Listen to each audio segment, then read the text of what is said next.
The Grand Canyon is many things. Visually stunning, sure, but more than anything, it's vast. And when something's that big, things are bound to get lost. Some of the stuff that's resurfaced from its depths. Well, let's just say it's been downright mind-bending. So, let's dive into 17 of the strangest finds hidden within the Grand Canyon. Nautiloid fossils. This next old rock is a coiled nautiloid fossil that was discovered in the Kebab Formation in the Grand Canyon. Finding a sea creature inland like this might seem a bit weird, but the area has changed somewhat in the 270 million years since the creature was alive. The area that the fossil was discovered in is covered in limestone that was created during an era when the Grand Canyon was actually covered by a shallow sea. This creature was a long-ago relative of modern-day cephalopods like squid, and it would have lived on the sea floor and used its tentacles to catch prey. Apparently, this is one that is known as a holotype specimen, meaning that it was actually used to identify and describe a new species called something I can't begin to pronounce. The split twig figurines. All the way back in 1933, a bunch of discoveries were made in various caves across the Grand Canyon. These are split twig figurines, and they are really old. Usually crafted from a single twig that has been split, hence the name.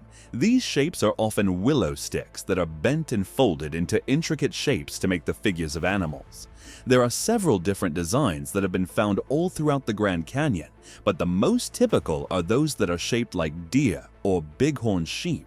Occasionally, there are pieces that have been shaped to resemble spears. These figures were found in 15 different caves across the region and have been dated to 2,000 to 4,000 years ago.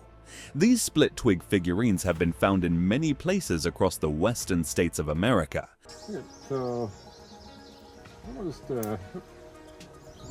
There are variations in the styles of wrapping and folding that are used, and it appears from radiocarbon dating that they were made in many places across the region for at least 1,700 years. They offer a look at the people who lived in the area in the past and some of the ways that they lived. Were these toys, or perhaps they were pieces of art or used for religious purposes? What do you think? Go ahead and have all your opinions in the comment section down below, because I know that you want to. Uranium mine. If you've not yet felt even remotely terrified by the stuff that I've shown you from the Grand Canyon discoveries, then this next thing may actually be the one that gives you a mild sense of concern.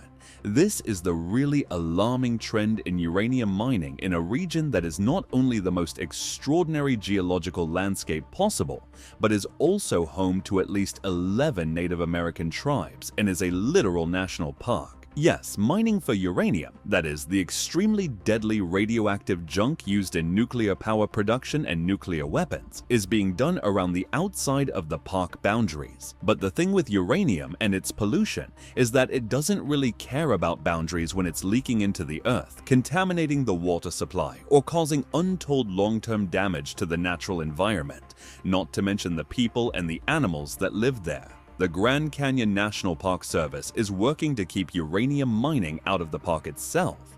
You would think that this place, at least, would have a degree of protection from this kind of stuff, but the almighty dollar and its associated greed know no bounds. Uranium mining near the Grand Canyon began in the 1950s in a place known as Orphan Mine, just 2 miles from the Grand Canyon Village, and there have been no fewer than 8 uranium mines all around the Grand Canyon National Park.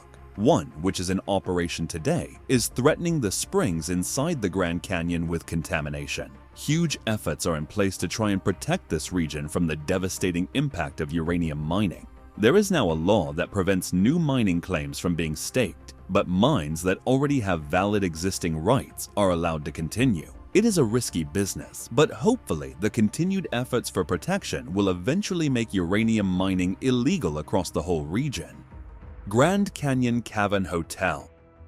A stay at the Grand Canyon Cavern Hotel in Arizona is unlike any other boring box-shaped hotel room on Earth. This place has a suite, which it claims is the largest, deepest, darkest, quietest motel in the entire world. That's quite the claim. But they are probably right. This hotel room is over 65 million years old and located 220 feet below the surface of the Earth. How hungry you are. This is the largest dry cavern in the United States, and if you book this particular room, you'll have it all to yourself. The caverns were formed 65 million years ago from the limestone, when the Grand Canyon was the site of an ancient sea that cut across North America. This place was a highlight stop on Old Route 66 and was designed to be a tourist destination. They run tours of the underground cavern as well as hotel rooms, and the unique opportunity to spend the night in the cave itself. But what do you think? Would you like to sleep in a cave? Or would it all be just a little bit too spooky? Go ahead and get involved in the comments section down below. Horseshoe Canyon Petroglyphs. Horseshoe Canyon is actually in an area to the west of Green River and north of Canyonlands National Park in Utah. So, not the Grand Canyon, but you know, never mind, it's still interesting anyway. These are the petroglyphs and pictographs of Horseshoe Canyon. In fact, this type of rock art is so well known in the area that it has its own category. It's known as Barrier Canyon style rock art. These petroglyphs, which are art made on the surface of a rock by removing layers of scratching, picking, and otherwise carving, have been present in Horseshoe Canyon since as far back as 9000 BC. This is when Paleo-Indians were known to have hunted large mammals in the area.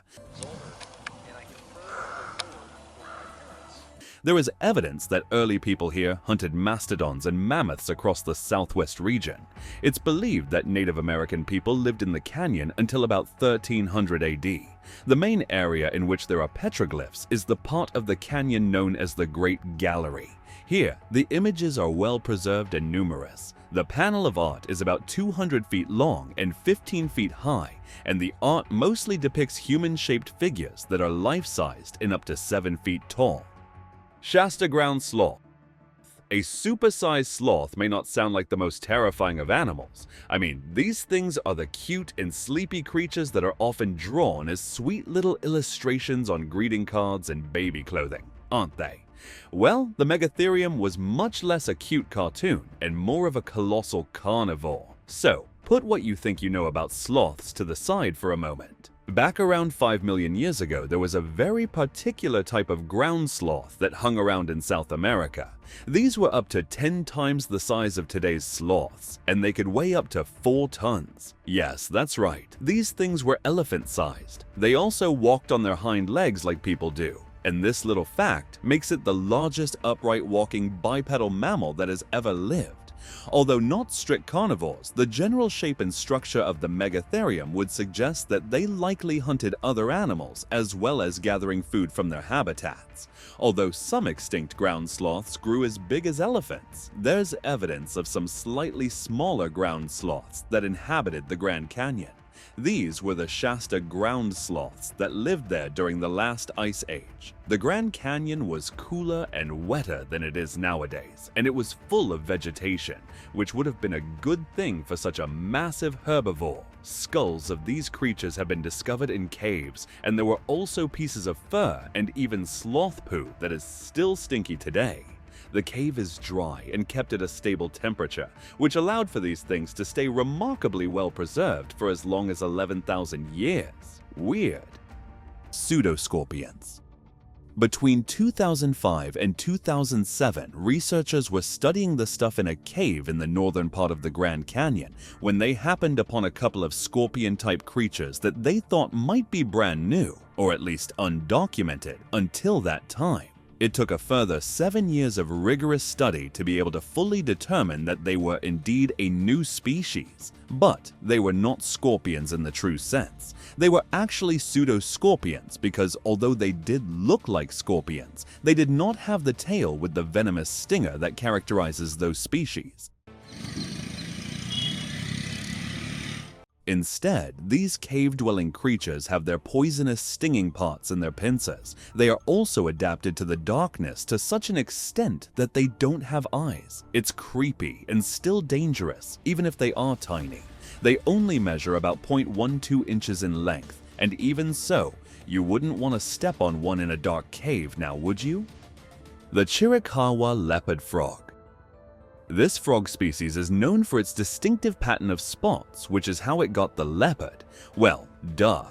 These frogs can be found all across the southwest of the United States, which includes the Grand Canyon, and it was first discovered in the Chiricahua Mountains of Arizona back in the late 1800s. These days, this species is considered to be vulnerable to extinction as its water supplies are becoming more scarce and droughts are becoming more common. Its habitat is threatened, and there is a type of fungus that is destroying its natural environment in ponds and springs and other freshwater spaces. In fact, this frog, although once common across the region, is now missing from 80% of its previously known habitats. Well, the small green spotty frog is not what should scare us. The lack of it where it once thrived is, however, a terrifying prospect for the future of all life on Earth. The Supai Village. One of the most remote communities in the whole of the United States, Supai Village is inside the Havasupai Indian Reservation in the Grand Canyon of Arizona. This tiny Native American community can only be reached by foot, horseback, or perhaps a helicopter. There are around 200 people living in the village, which is the capital of the Havasupai Indian Reservation. The landscape in the village and the surrounding area is staggeringly beautiful. It has waterfalls and blue pools, as well as those remarkable formations of red rock. Although remote, there are opportunities for tourists to visit the village. They can take a mule ride or a trek out there, and it's possible to stay overnight and enjoy the extraordinary landscape and local culture. Nearby, there are also famous places like Mooney Falls and Havasu Falls. E. coli. E. coli are bacteria that are found in the environment, in foods, and in the intestines of people and animals. Ew. These are actually a big group of bacteria, and most of them won't really do all that much harm. There are some that are super dangerous though, and some cause urinary tract infections, while others can cause pneumonia or other respiratory illnesses. Many others will give you a dose of the runs, or even worse. So, for the most part, people will generally want to avoid consuming anything that has been contaminated with E. coli, because it can make you sick, and sometimes it can make you very, very sick. A news report from back in August of 2023 revealed that E. coli bacteria had been found in water at the bottom of the canyon, close to Phantom Ranch, which is the only lodging located in the bottom of the canyon.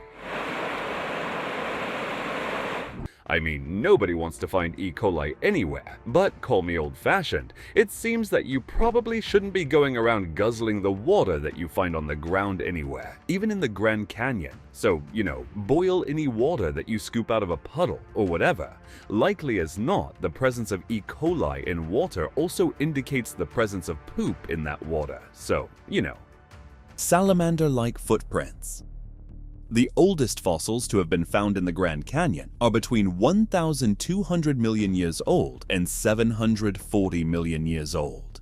These are called stromatolites that are created in the limestone by photosynthesizing bacteria that is known as cyanobacteria. But there are also a lot of other fossils that show the progression of evolution of life on Earth through millions and millions of years in this extraordinary part of the planet.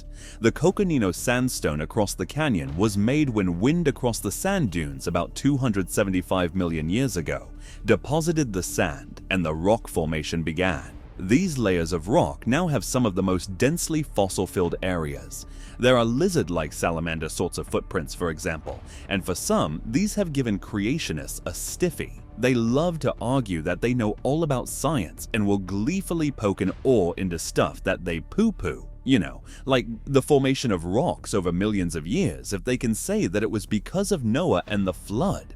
So, inexplicably, they reckon that these footprints could have only happened after the flood, when the sand would have been wet, because there is no other way to moisten sand other than the means of a biblical flood. It couldn't possibly be that the Grand Canyon area was once different and had an inland sea, and that the rocks were not yet formed.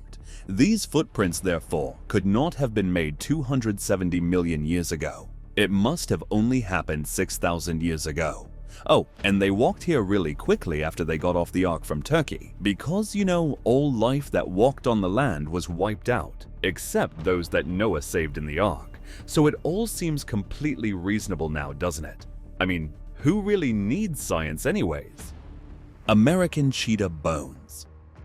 During the last ice age, the Grand Canyon was stuffed full of creatures. The area was relatively mild in the weather department, and as such, there was a lush green area that was full of plant life in order to attract the herbivores. And what with all the herbivores wandering about there were also plenty of predators on the lookout for their next meal as well. One such predatory species was the now extinct American cheetah. These big cats actually went extinct at the end of the Pleistocene era. A discovery in the caves of the Grand Canyon was made by scientists who had been revisiting some bones that had previously been labeled as belonging to mountain lions. It turned out that these bones were actually those of an American cheetah, and rather than them having expired in the caves, it seems they likely met their maker elsewhere, and their old bones were dragged into the caves by other animals who had scavenged them. How nice! Vishnu Temple.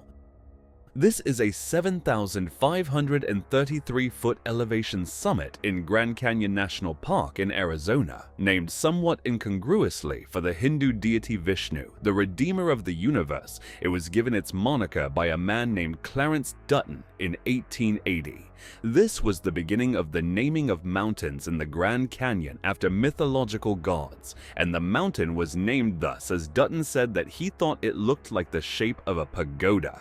It still seems incongruous, but alright. The summit is made of the Permian Coconino sandstone that we've already seen in a bunch today, and Kebab limestone caprock. Depending on how you look at it, it could appear like a natural pyramid or perhaps even a pagoda, if you especially wanted it to be. But what do you think? What do you reckon a good name for this would have been? Go on and let me know your opinions in the comment section down below if you will. The Coconino Sandstone. Well, it's turned up repeatedly in one way or another throughout today's list, so let's give this rock its very own section, shall we? The Coconino Sandstone is the formation of rock that is named after Coconino County in Arizona, which is where it's situated. The geological formation actually spreads all the way from the Colorado Plateau across Arizona, the northwest of Colorado, and Utah and Nevada. This type of rock can be seen vividly inside the Grand Canyon, where it appears as a white cliff-forming layer in the rock. It can vary in thickness throughout the area because of other variations in the features of the geology. For example, it appears at only 65 feet thick at the western part of the Grand Canyon, but it is as deep as 600 feet in thickness in the middle portion of the canyon, and then it thins out again in the east to just 57 feet in thickness. Prints in sand. This is what it looks like in sand. The rock is comprised of fine sand made from quartz grains and a small amount of potassium and feldspar. This type of rock began formation around 275 million years ago, and it's one of the ways that geological and natural history of the Grand Canyon has been most readily viewed. The rock has preserved many structural features like fossil tracks, as we have seen already, and ripple marks, as well as rain patches and sand dune deposits. Who knew that a lump of big old rock could be so very interesting? Grand Canyon vandalism. Why in the world would anyone want to go around vandalizing a national treasure? Well, that's beyond me. But wherever you go, there are always idiots, and for some reason, many of them seem to be incapable of controlling themselves. These two numpties were caught on camera when they decided that they should write on the sacred rocks of Moran Point at the edge of the viewpoint across the canyon. Perhaps they misread the name and thought that it was an invitation for morons to go ahead and do their thing. In fact, Moran Point was named after Thomas Moran, an artist who painted landscapes of the western United States back in the 1800s. But anyways, these two idiots were soon to be the subject of a news report in which they were accused of defacing a national monument, and they became the figureheads of stupidity. Their mothers must be so proud of them. The Magellan Monster. Bigfoot or Sasquatch is a legendary and incredibly shy sort of creature that is said to inhabit remote wilderness areas, mostly in North America. Bigfoot is described as a large ape-like being, and for some reason, this creature has caught the imaginations of people for centuries. Numerous alleged sightings, footprints, and blurry photographs, and they're always blurry, even now with all the HD stuff we have fueled the ongoing debate about its existence. While mainstream science dismisses the creature as a product of folklore and misidentifications, believers argue that the vast unexplored wilderness provides ample hiding places for such a creature, which is a reasonably compelling argument. They range from about this tall to about 8 feet. They range from about this tall to about 8 feet. However, people have dedicated their lives to searching for Bigfoot, and still the myth remains. Well, simply a myth. It could be that this is the shyest animal ever, or I hate to disappoint you, it could be all a load of old cobblers. But go ahead and have all your opinions about Bigfoot and this grainy, fuzzy imagery, if you will. This is the Mongolian monster, also known as the Arizona Bigfoot. It is said to be over 7 feet tall and reported to have red eyes and be covered in long black or reddish-brown hair, and is said to be very, very smelly indeed. The Arizona Bigfoot has been reportedly seen all along the Mongolian Rim, hence where the moniker of the creature comes from. Now, let's talk about the thumbnail of this video. This is the Grand Canyon discovery that terrifies the whole world, because nobody knows who carved it, but buried near the bottom of the canyon's chasm, explorers found a peculiar rock formation that seems to resemble that of a giant hand. Because of how much like a hand it looks, there's no way this is naturally occurring. Somebody put it there, but the question is who and why. Based on the condition it's in, we have to assume it's 100 years old or more. But what do you think? As always, let me know your thoughts in the comments section down below. Archaeological sites. The Grand Canyon is a place that is home to masses upon masses of history. It's not only the place of hugely significant geological discoveries, but it is also the location of many an archaeological site that gives historians insight into human history that existed in the area. One such excavation began back in 2008 when archaeologists began to dig at 2 sites that were located along the Colorado River. This has been a natural break here. Over the course of 3 years, they then uncovered masses of evidence of human habitation along the Colorado River corridor in the Grand Canyon. This has been a natural break here. This room is... In fact, they found evidence that would suggest that the area had been inhabited by as many as 6 different and very distinct groups of people over the span of 3,500 years. The canyon continues to reveal more about our own human history, as well as the bigger histories of the natural world around us. It is a unique place that can teach us so many things about the vast and incredible life on our planet. That's all from our expedition into the Grand Canyon for today, along with its many mysteries. Which of these incredible discoveries interests you the most? And have you ever been to the Grand Canyon? Go ahead and share all of your thoughts in the comments section down below. Be sure to check out all of the other cool things that are showing up on the screen, and I will see you next time.